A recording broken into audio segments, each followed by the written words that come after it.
जय हिंद साथियों। मैं हरि सिंह और आज आपके सामने लेकर आया हूँ भारतीय संविधान की प्रस्तावना। बहुत सारे अभ्यर्थियों के मन में प्रस्तावना से रिलेटेड बहुत सारे डाउट्स होते हैं और जब डाउट्स होते हैं तो आप परीक्षा के अंदर पेपर को हल या प्रश्नों को हल नहीं कर सकते और फिर आप नेगेटिव मार्किंग के शिकार हो जाते हैं।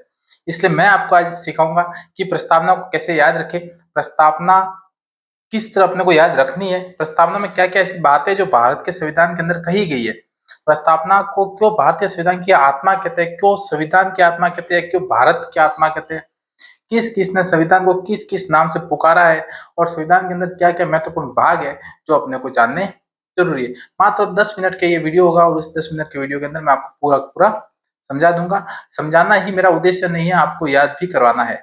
इसलिए आपको याद भी करना है, मेरे साथ साथ में आपको दोहराना है। मैं हर वाक्य को 2 से 3 बार बोलूंगा। बोलने के पीछे कारण यही है कि ये पहली बार तो आप सुनोगे, ठीक है, दूसरी बार आप भी बोलने की कोशिश करेंगे और तीसरी बार मेरे बोलने से पहले ही आप बोल दोगे। यानी मेरे साथ साथ आपका भी 3 बार रिवीजन हो रहा है। तो इसमें फायदा किसका है? आपका और मेरा दोनों का फायदा है। ठीक है, तो आज अपन पढ़ते हैं भारतीय संविधान की प्रस्तावना। ठीक है, प्रस्तावना को कहते क्या है? तो कुछ कुछ चीजें। प्रस्तावना को भारत के संविधान का प्रवेश द्वार कहा जाता है। भारतीय संविधान का प्रवेश द्वार कहा जाता है।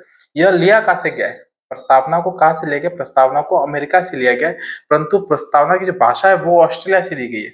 समझना आप प्रश्न को। प्रस्तावना को लिया कहां से गया, यानी प्रस्तावना का स्रोत क्या कौन सा है? अमेरिका है। परंतु प्रस्तावना की जो भाषा है जो अपने भारत के अंदर लिखी गई प्रस्तावना के अंदर, वो भाषा है वो क्या से ली गई है? ऑस्ट्रेलिया से ली गई है। तो दोनों याद रखना है। प्रस्तावना का स्रोत कौन सा? अमेरिका। भाषा का स्रोत कौन सा है? तो ऑस्ट्रेलिया। ठीक है, इस प्रस्तावना को भारत की आत्मा भी बोला जाता है और इसे संविधान की आत्मा भी बोला जाता है। ठीक है, ये कुछ अपने को चीजें जो अपने को याद रखनी है। फिर मैं बताऊं आपको कि कुछ कुछ लोगों ने, कुछ इतिहासकारों ने, कुछ बड़े बड़े नेताओं ने इस प्रस्तावना के संबंध में कुछ कथन कहे, महत्वपूर्ण कथन बोले गए। तो वो कथन अपने को याद में रखने हैं, जिसमें पहला कथन है के एम मुंशी का, कन्हैयालाल माणिक्यलाल मुंशी का।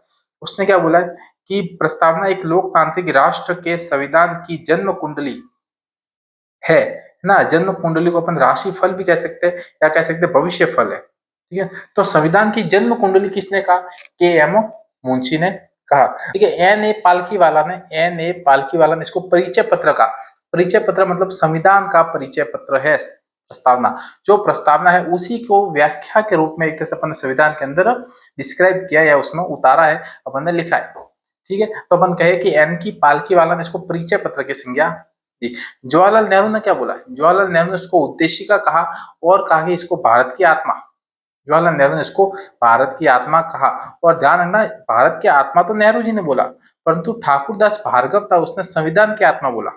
समझना आप, संविधान की आत्मा या कह सकते हैं संविधान की कुंजी बोला ठाकुरदास भार्गव ने इसको। अब अपन कहते हैं सुभाष कश्यप था, उसने इमारत या नींव बोला, संविधान की नींव या संविधान की इमारत, इमारत या नींव का। कहते हैं कि संविधान की जो प्रस्तावना उसमें संशोधन नहीं किया जा सकता। फिर भी एक बार संशोधन हुआ, 42वां संविधान संशोधन 1976 के द्वारा, जिसमें संविधान में 3 शब्द जोड़े गए। ठीक है, समाजवादी, पंथ निरपेक्ष और अखंडता, 3 शब्द जोड़े गए। उसके बाद में कभी भी संविधान के प्रस्तावना में संशोधन नहीं किया गया है, ये अपने को ध्यान रखना है। ठीक है, फिर अपन कहे और कि प्रस्तावना में क्या है? प्रस्तावना में कुछ कुछ तत्व है, कुछ कुछ तत्व है, और कह सकते हैं तत्व नहीं कहा तो कुछ ऐसे शब्द है और उस शब्द की व्याख्या करनी बहुत जरूरी है। वो शब्द क्यों बोले गए, किस आधार पर कहे गए, वो अपने को जानना जरूरी है। तो उसमें पहला कहे कि संविधान की शक्ति का स्रोत, संविधान की शक्ति का स्रोत क्या है? सबसे पहला जो लाइन है वो संविधान की शक्ति का स्रोत बताता है। और स्रोत कौन सा है? हम भारत के लोग, हम भारत के लोग। संविधान की प्रस्तावना की पहली लाइन है या पहला पूरा वाक्य है, हम भारत के लोग।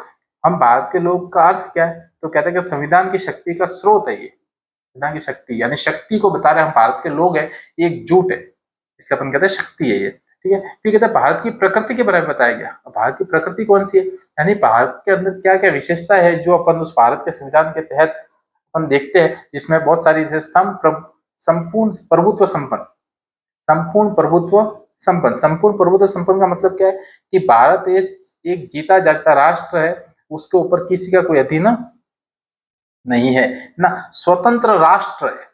यह भूभाग एक स्वतंत्र राष्ट्र है, किसी का अधीन नहीं है, इसलिए उसको बोला संपूर्ण प्रभुत्व संपन्न। फिर अपन कहे समाजवादी, यह समाजवाद से प्रेरित है। समाजवादी यानी समाजों से प्रेरित है, समाजवाद से प्रेरित है। फिर अपन कहे पंथ निरपेक्ष, पंथ निरपेक्ष या धर्म निरपेक्ष, कहते हैं कि सभी धर्मों को आदर करने वाला ये देश होगा तो अपन कहते हैं पंथ निरपेक्ष या धर्म निरपेक्ष देश है। चौथा है लोकतांत्रिक। लोकतांत्रिक यानी जनता के द्वारा जनता के लिए शासन, है ना। अपन कहे जनता का जनता के लिए जनता द्वारा शासन है और उसको बोलते अपन लोकतंत्र प्रणाली। और पांचवा है अपने पास गणराज्य। और गणराज्य का अर्थ है कि सर्वोच्च पद कौन सा है, राष्ट्रपति का। और राष्ट्रपति का सर्वोच्च पद होने के बावजूद भी वह राष्ट्रपति का पद वंशानुगत न होकर निर्वाचित होता है ना। यानी कह सकते राष्ट्रपति वंशानुगत नहीं होता, वो राष्ट्रपति निर्वाचित होता है। यह अपने गणराज्य की एक बहुत बड़ी विशेषता है। तो कितना हो गया, भारत की प्रकृति बता रहा है गणराज्य, लोकतंत्र, पंथ निरपेक्ष, समाजवाद और संपूर्ण प्रभुत्व संपन्न राष्ट्र। ये एक भारत की प्रकृति बताती है इस प्रस्तावना के अंदर। ठीक है, फिर अपन कहे संविधान की विशेषता बताई गई है बहुत सारी, जिसमें पहली विशेषता न्याय। न्याय तीन प्रकार के, आर्थिक, सामाजिक और राजनीतिक। आर्थिक, सामाजिक और राजनीतिक न्याय। ध्यान देना, प्रश्न बहुत बार पूछा है कि संविधान की प्रस्तावना में कौन से न्याय का उल्लेख नहीं है, तो अपन कहते हैं यदि चार ऑप्शन आता है, आर्थिक, सामाजिक, धार्मिक और राजनीतिक, जिसमें से धार्मिक जो है वो धार्मिक न्याय यहाँ पर नहीं है। धर्म के अनुसार न्याय नहीं मिलेगा, ये आपको संविधान के अनुसार न्याय मिलेगा। तो परीक्षा में बहुत बार पूछा जाता है यह प्रश्न, कौन सा न्याय प्रस्तावना में उल्लेखित नहीं है, तो धार्मिक न्याय उल्लेखित नहीं है। तीन न्याय है, आर्थिक, सामाजिक और राजनीतिक।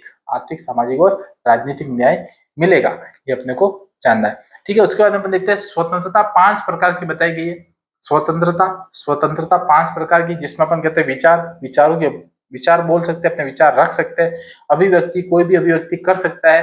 अभिव्यक्ति के बाद में विश्वास करना है। और फिर है धर्म, और धर्म के बाद में उपासना या उपासन, है ना, आप कह सकते हो उपासन। तो 5 स्वतंत्रता है, जिसको अपन क्रम से देखे जाए तो विचार, अभिव्यक्ति, विश्वास, धर्म और उपासन। विचार, अभिव्यक्ति, विश्वास, धर्म और उपासन, ये 5 प्रकार की स्वतंत्रता है जो प्रस्तावना में उल्लेखित की गई है। फिर अपन कहते हैं समानता। समानता 2 प्रकार की है। समानता, इसमें समानता का भी उल्लेख है। समानता 2 प्रकार की है, कौन सी है, प्रतिष्ठा की समानता और अवसर की समानता। प्रतिष्ठा की समानता और अवसर की समानता, ये अपने को देखना है। यानी कि 2 प्रकार की समानता है, प्रतिष्ठा और अवसर की समानता, जो प्रस्तावना में उल्लेखित है। फिर अपन कहते हैं कि इसमें 3 शब्द और है, ठीक है, जिसमें अपन कहते हैं गरिमा, एकता और अखंडता। गरिमा, एकता और अखंडता। ये गरिमा, एकता और अखंडता संकल्प का प्रतीक है। यानी अपन कहे कि प्रस्तावना में व्यक्ति की गरिमा, राष्ट्र की एकता और अखंडता एक संकल्प का प्रतीक है, या कह सकते एक संकल्प है। ठीक है, तो अपन कह सकते हैं, कभी परीक्षा में पूछे कि कौन सा है जो संकल्प है, तो कितने हैं तत्व, 3 है। कौन कौन से है, तो गरिमा, समानता और एकता। एकता और अखंडता 3 है, गरिमा, एकता और अखंडता, ये 3 क्या है, संकल्प है। तो ये था अपना पूरा एक तरह से क्या कहते हैं भारत की प्रस्तावना। और प्रस्तावना कब अंगीकृत हुई, तो एक तिथि पूछी थी, माघ शीर्ष शुक्ल सप्तमी को। माघ शीर्ष शुक्ल सप्तमी को 26 नवंबर 1949 को संविधान अपना बनकर तैयार हुआ था, या कह सकते संविधान अपनाया गया 26 नवंबर 1949 को। और उसमें माघ शीर्ष शुक्ल सप्तमी को यह प्रस्तावना अंगीकृत हुई, या कह सकते प्रस्तावना को अधिनियमित किया गया। ये अपने को ध्यान रखना। विक्रम संवत भी पूछ सकते हैं, यानी कह सकते विक्रम संवत 2006 के अंदर, 2006 के अंदर भी ये अपन कह सकते हैं। अब अपन कहे कि इस प्रस्तावना के ऊपर कुछ विवाद चले, हमेशा विवाद इसलिए चले कि कुछ न कुछ ऐसा होता था जो प्रस्तावना के विरोध में होता था, फिर लोगों ने उस पर केस कर दिया। जब इसको सॉल्व किया गया तब कुछ ऐसे केस थे जो केस अपने को याद में रखने हैं, जिसमें पहला केस अपने को याद में रखना है 1960 का है, बेरूबारी बनाम भारत संघ। बेरूबारी बनाम भारत संघ 1960 का संबंध किससे, प्रस्तावना से। इसमें सुप्रीम कोर्ट का आदेश आया था कि प्रस्तावना संविधान का भाग नहीं है, अतः संसद प्रस्तावना में संशोधन नहीं कर सकती। कहते हैं कि प्रस्तावना तो पूरे संविधान का एक सार है, एक संक्षिप्त परिचय है, इसको संविधान का भाग मत मानिए। यानी संविधान के अंदर तो संसद संशोधन कर सकती है, परंतु प्रस्तावना में संशोधन नहीं कर सकती, ऐसा 1960 के अंदर बताया गया।